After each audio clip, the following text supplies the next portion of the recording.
Hi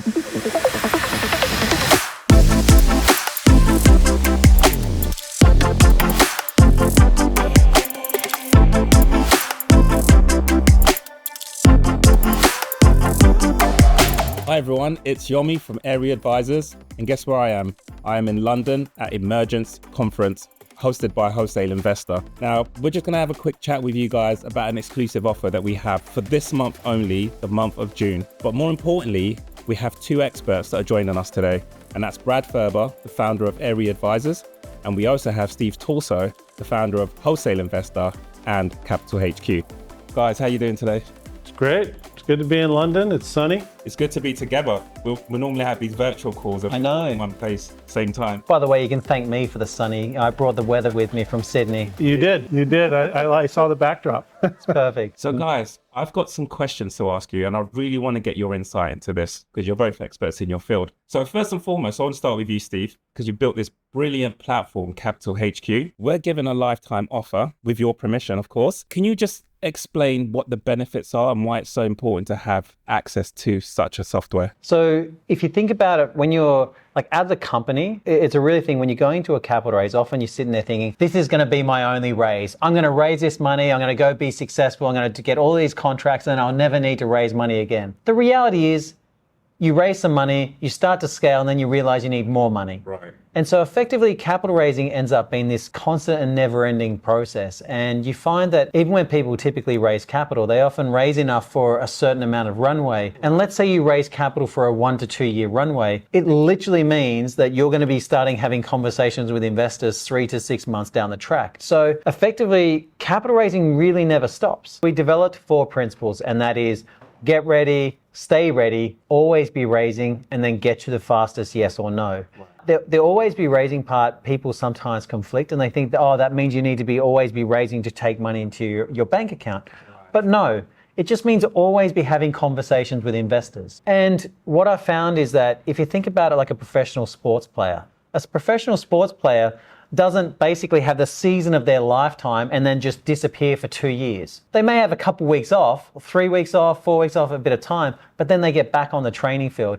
And the reality is capital raising is a muscle memory. You know, whether you like it or not, and the way in which you need to talk to investors is very different than the way in which you need to talk to customers. So that's why I think it's really important that companies practice that discipline of consistently communicating with investors about what they're doing. And also I find that what I love about dealing with investors is they typically have a helicopter view that I don't get to have. I'm endlessly in my business, absolutely razor focused, and I've got tunnel vision. When I speak with an investor like Brad, he's seeing everything. Yeah. You know, you mentioned about all the different areas that you're across, you get to see trends that I won't see, and therefore you can give me feedback, which some founders may take as negative, but the reality is you get a perspective that I may not have because I'm just razor focused on my business. That's the other motivation. It's not just focused on just raising money, but it's focused on having conversations with investors and engaging investors in what you're doing. That brings me perfectly on to the next question, really. Our partnership has formed this new program called the Fundraising FastTrack. And we find that a lot of the founders that we engage, one of the things they say the most is they don't get honest and objective feedback from investors. Steve, they just get ghosted. They get ghosted. You know, that's your honest and objective feedback, ghosted. They're not returning the calls, they're not replying to emails. And it's a pretty big deal because as a founder, I imagine it leaves you in a place where you're not quite sure where you went wrong. Right? It's frustrating. And let's not forget the other statement they get often from investors is come back when ... And there's all variations of that. Come back when. Yeah. And also and then you hear these founders, they'll go and talk to you, say, look, once we find our lead investor, we've got a whole bunch of investors lined up. What does it mean? And this is why, Brad, your insight's going to be so valuable here. How important do you think it is for a founder to get honest and objective feedback, especially from an investor in which you are? Well, what I like about, the wholesale investor or the Capital HQ platform is think of it like a gym. You can go and play tennis or play basketball. The question is, are you going to win? If you show up for the tournament, let's say you show up for Wimbledon and you haven't prepared, you probably are not going to win. It's always better, in my view, to be prepared. And one of the ways to do that is to get honest, objective feedback, like, here's my business, here's my offer, present it and get honest feedback. Because a lot of times when you take these calls from people, you want to be polite, and so you can come up with an excuse. So it's too early, it's not the right space. But sometimes it's maybe my valuation is 100 million and the investor is thinking, yeah, well, that's a non-starter. Obviously, you didn't do your homework. And I am shocked, actually, at how many times people will be laboring under the misapprehension that somehow or another their business is worth X, when the data would show that it's probably not. Now, which isn't to say that guys like Elon Musk or others aren't able to do those. They're just not really investor ready. They're not credible. And so what we're trying to do with the fast track is to get people into the platform where they feel comfortable in their skin, they have a credible offer, so they don't fall on their face. Now, the other thing I would just say about it, you can go live into the platform, fall on your face, and that's not the end of the world. It's better than not trying. I mean, at least if you show up and make a few pitches, it's okay, right? Because you go back to the well, you fix it, and then you go back to the market. So basically that's all we're trying to do, is we're trying to get people go to market to sell their company and their vision. Right. I was going to add one more part. I think what's really important about that honest feedback, the easiest way to say it is that when you get honest feedback about your deal, it can save you years of frustration, like whether it be months or years. And the reason is because if you don't get it, you are going to be going out there, beating your head against the wall, doing the same thing, expecting a different result, and not really understand why. When you get that feedback, you can make the changes, you can make the adjustments, etc. And then get to that point where the point that Brad just said is the most important part, is when you feel comfortable in your skin, and also in part of that is comfortable in your messaging. When you can feel comfortable in your messaging, then all of a sudden you notice that your conversations are much easier with investors, because you don't have fear about what you're going to say next or anything like that. You're just, here is what we do. You don't feel like you're not so far off the mark. That it's sort of, you are being ghosted, or you're just getting straight answers whether someone's in or out. Indeed.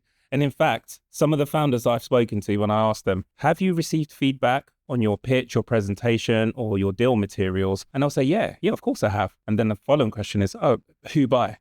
Oh, my wife or my friend or one of our investors. Where did you find this investor? Well, he's a friend of the family. And I think there is always going to be a little bit of bias if it's someone that you know, right? Versus having someone who's objective, who doesn't know you, who will just give you that honest feedback, which is exactly what you need. But Steve, I wanted to ask you another question. As you know, there's a lot of tools out there when it comes to fundraising. I imagine what some people may be thinking when they are approached with Capital HQ for the first time is, it's another virtual deal room. So what would you have to say about that? If you want to offend me, that's a great place to start. To me, I think if for companies in the early stage, virtual data rooms, accessing information is not enough. The job of you as a founder is you've got to engage, you've got to firstly attract investors, and you've got to engage investors. No investor gets attracted to a data room, right? So effectively, what we've thought about, I suppose the principles of design that we've really thought about is there's three main problems when it comes to raising capital. Number one, accessing investors. Number two, the time it takes to actually raise money, right? It's very time consuming. And then three, the distraction from the core business. So effectively, everything we've thought about is how you can actually simplify and streamline that process. Accessing, obviously we've got a folder structure because you do have to access information at some point. I call it intelligent deal room because effectively, its job is to answer the investor's question before they ask it. And the only way you can do that is, via how you can actually structure the information flow for a potential investor. And that's effectively what we've built. Like typically what people don't realize is that data room providers data rooms are really good if you're dealing with an institutional investor and they've effectively already gone to term sheet and then need to access the rest of the information. The key part for most companies where they really struggle is the attraction of a potential investor and then the engagement with them. The last part is process. Brilliant. So it's more than just a virtual deal room. Yeah, and it's more than just the data room. It's the ability to engage and connect with investors. Over years, not just going back to what Brad was saying beforehand. There's a great statement of most people overestimate what they can achieve in 2 to 3 months, but underestimate what they can achieve in 2 to 3 years. So that's where I think this lifetime access is so important for companies. And we're only doing it as a once-off for that reason, in that it's amazing what sort of momentum you can build with potential investors over years. And you find that your capital raising starts to look like this. Because the more you actually engage investors with what you're doing, the more you stay top of mind, the more they get comfortable with your business, the more they get comfortable with you as a CEO and as a founder. It's frustrating for most founders to hear that, I want to send out my pitch deck and have money come back in. But the actual reality is investors want to get understanding of how well you execute, can you do what you say you're going to do, etc. And that's why I think it's just that engagement part is so much more important than what people understand. It's amazing. When I saw that you can actually see where the prospects are in the decision-making process, they have the ability to message you. You have the ability to literally almost manage them like it's a campaign, marketing campaign, where you can see where they are in the decision-making process, who's opted in, who hasn't opted in, who's messaging you, who's close to making that decision. Is brilliant. And in fact, you touched on building a relationship over time, right? Over years. And this is something I wanted to ask Brad. I get so many founders on our consultations, and they say, hey, Yomi, do you think I want to raise 10 million? And I think I'm going to raise it in about 3 to 4 months, right? Because they have a brilliant idea. I just think, from what I understand, the process is going to take a lot longer than that. But what do you have to say to founders who think it's easy to raise capital in a short time frame? Okay, so this gets back to the fact that capital raising, it's a long process, and you can't think of it as a one-time occurrence. Right. So the first time you go to market, it's the hardest. If you did what you said you were going to do, like, we raised $1 million, we're going to use the proceeds to do X and Y, and you do in fact do X and Y and maybe Z, then you go back to the same group and they're like, I love this company because they actually beat the projections, which is unusual. So now you've got this whole happy group of people and they start communicating, so there's demand. So then the next time you go to the market, they're like, well, this time we're going to raise X to do, whatever, 1, 2, 3. If you do it again, basically this is what you're doing is you're building credibility. So this gets back to your question. Can you do a deal in 3 months? Well, if you've already done once, twice, exactly what you said you were going to do, you can raise it in 2 weeks.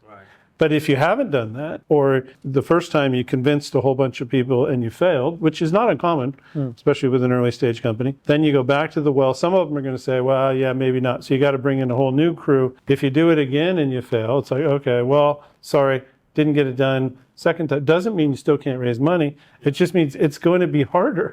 Right? What I like about, if you think about a marketplace, and in this case, let's take NASDAQ stock market. The NASDAQ stock market has lots of companies that are essentially have publicly available information. They have to update it every 3 months, every time there's material change, press release, so on and so forth. This isn't that because it's not public, it's a private marketplace, but think of it like that. So if you have a material development, even though you're not raising capital, you put it up there. Now your investors aren't just in the dark. Like I have investments in companies that if I'm lucky, I get an update once a year. Think about that. That's not very respectful, but I don't have a right to it in some cases. And I have other ones who update us every month. And I'm a lot happier with the information. And I think that within what you guys have built, have to include all your shareholder updates there, but you might. Maybe you can address, what should, in between the closings, what do you use this platform for? There's two tools we've put in there. One is an investor relations tool where they can actually communicate updates directly. And then the second one is a news feed, right? Because the way I think about it is when you send out an investor relations, you're going out at that moment in time, you're sending out an email to your either shareholders or your potential investors. You communicate slightly differently with shareholders as what you do to potential investors, but it's good to keep an update. Just remember this, like simple marketing, like I often talk about marketing principles as it relates to capital raising.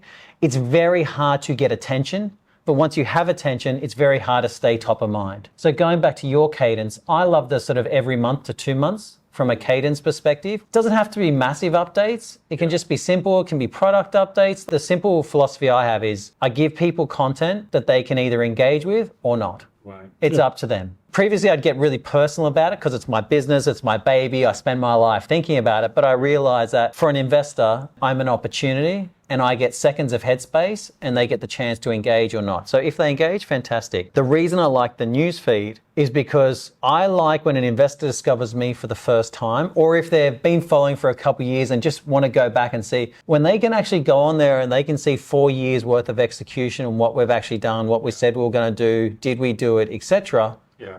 That becomes really important because I don't need to answer that question of, for that investor, do I execute? So nice thing for you to know is that for me, for this round, I've got a shareholder here today, first time I've ever met him. Wow.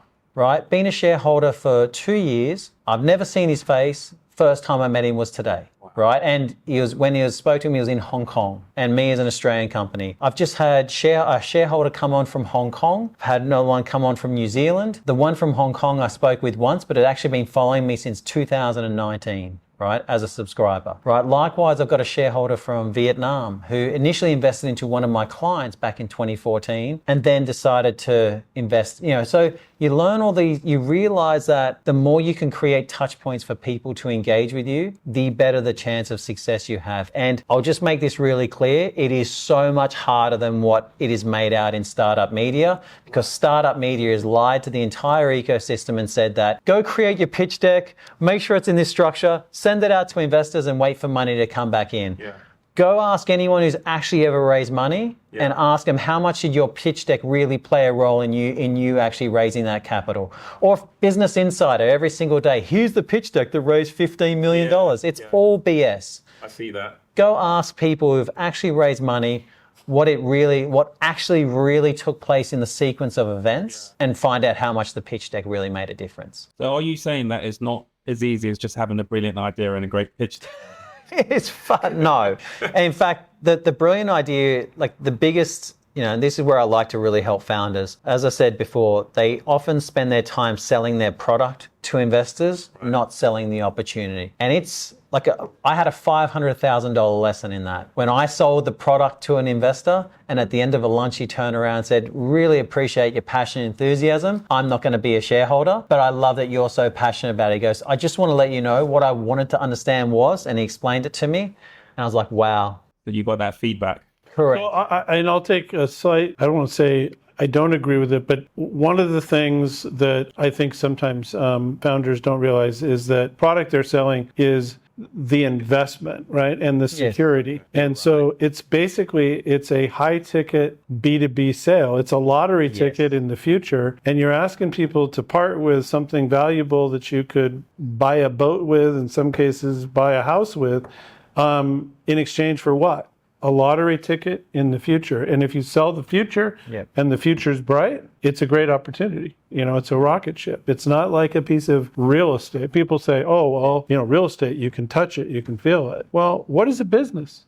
A business is better than real estate because they either own or lease, they produce stuff, they're producing future income streams. It's so much better in my view. Not that real estate's necessarily a bad investment, but you're selling the future. Right. And you're selling essentially a piece of paper, security, to participate in that future. And what you just said is the most important thing for founders to understand, is that in the mind of an investor is effectively what they are selling. Their business is the product and the shares is the product that they can actually purchase. Mm-hmm. And then effectively our job as a founder is to put forward a business case as to why they should be investing.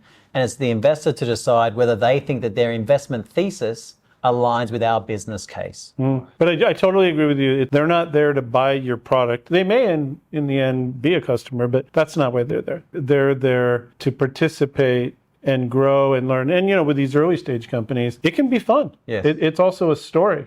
People sometimes ask me, hey, what's your latest deal? And if you've got a good story, you can entertain people at a cocktail party. Nobody wants to talk about their bad stories. I mean, maybe at least not right away. It might take a couple of years. But yeah, I mean, this investing, it's much more professional than I think it used to be. But for some people, particularly early stage investment, it's also just, it's kind of fun and it's interesting and it keeps you young. Right. And just before we wrap up, I actually want to get an insight from you both. So we've got this package where we're offering advisory, feedback from a real investor and this amazing fundraising software. Now, Steve, you practice what you preach, which is one of the things I absolutely respect about you. I do want to know from your own experience, how has using Capital HQ improved the fundraising process for you? And Brad, for you as an investor, how does Capital HQ make that decision easier for you? Basically, the design of the product come from my own experiences with the product, right? I was the first person, when you talk about using it, I was the first person to raise on the platform. I mean, I launched it on a Thursday. I sent an email out to the database. I had my first leads come in. I emailed them on a Saturday. I set up my first conversations for a Monday. And by Monday midday, I had my first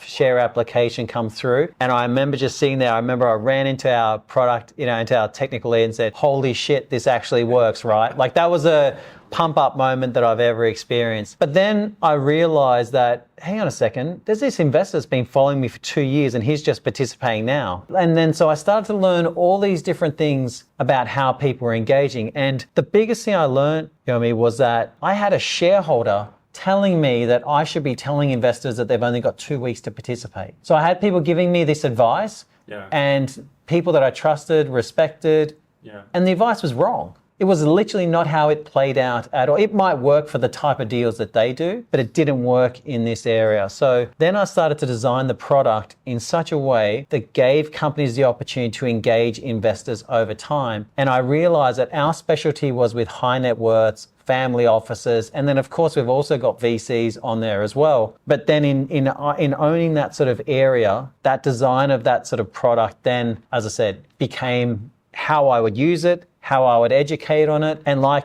exactly what you said, not only do I use it myself for my own raise, but I also tell you the mistakes I make with it as well. Amazing insight. So Brad, I mean, as an investor, this Capital HQ software, how does it help you when it comes to making decisions? Well, we're still fairly new with the platform, and so I'm still using it, and you guys are improving it all the time. But what it effectively does, it just makes the process much faster and easier, and it allows me, because I like to read, when somebody, say, invites me to take a look at the deal, the documents are all there. I actually do read them, and I can go through them pretty quick. And I know pretty quickly whether I will or will not take a meeting. Because it doesn't make any sense to have a meeting with somebody if you already know that you have no interest. And if they've articulated what it is they're doing, which they should do, I mean, to do it right, you don't have to. You could go light and just put your pitch deck up there, in which case you probably do got to have a meeting, but it's not as respectful. So what I like about it is I think it's a much more efficient way to, I suppose, for investors, maybe source deal flow and communicate, and for companies to source prospects and communicate. And then, of course, it's great.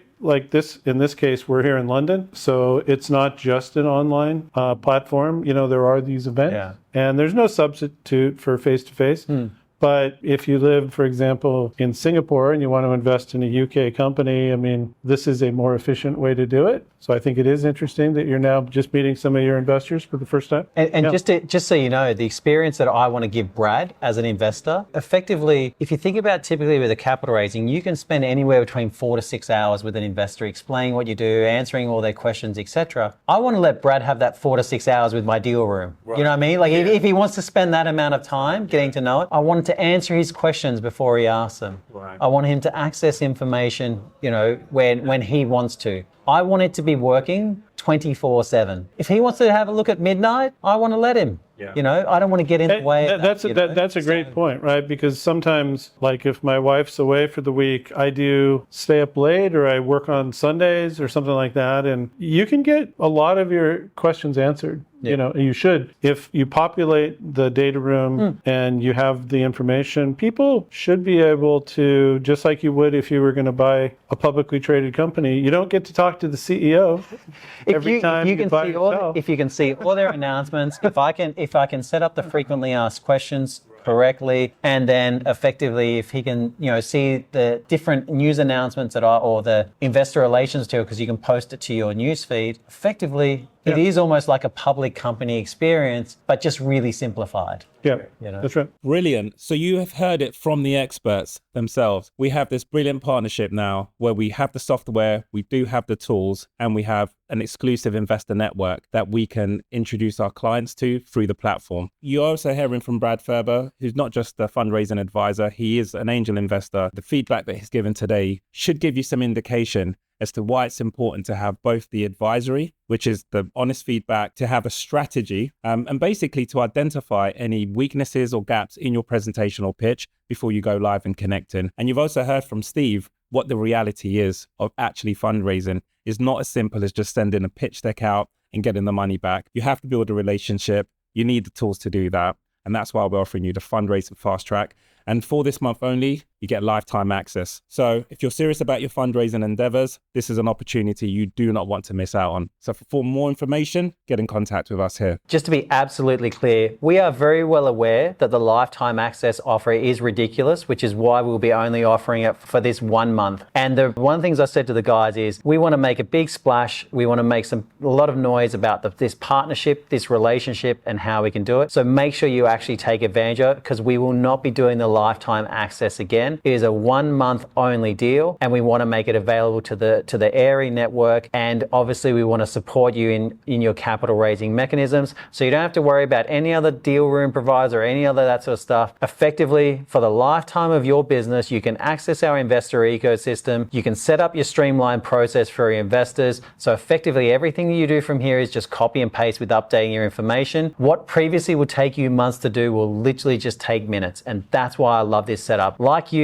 I've raised capital under pressure. I've raised capital when I've got no time. I launched a capital raise on May 3rd, 2020, to give you an idea, you know, right? So I picked the worst times to raise capital. I've raised capital. The best thing I've learned is consistency is absolutely everything, and the lifetime access offer allows you to actually do that. Make sure you take advantage of it.